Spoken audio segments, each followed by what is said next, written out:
Pozdravujem vás, priatelia. Dnes by som vám chcel ukázať, ako si recyklujem z takýchto balov, ktoré môžete kúpiť na internete zhruba za možno 11 €.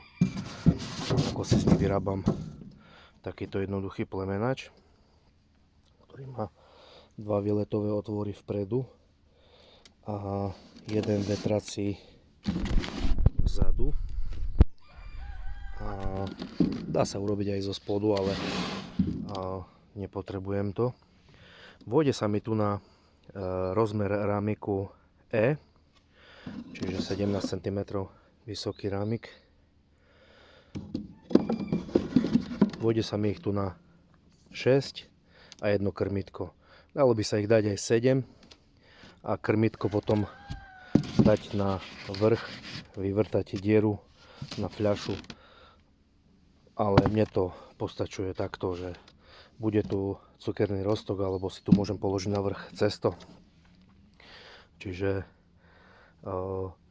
je to povrchovo upravené vodoriediteľnou farbou.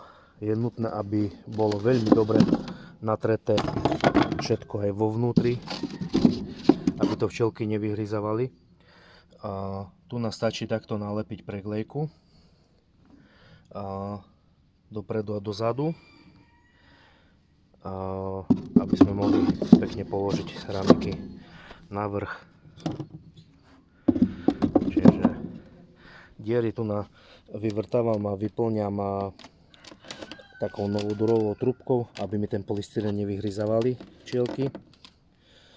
A inak asi tak nič. Čiže za relatívne malé peniaze si dokážete vyrobiť takýto jednoduchý plemenač, ktorý si potom viete preložiť do normálneho uľa. Dá sa v tom aj zimovať, uchovať si rezervné matky. Čiže takto jednoduchý návod, ako si vyrobiť takýto jednoduchý plemenač. Pozdravujem vás.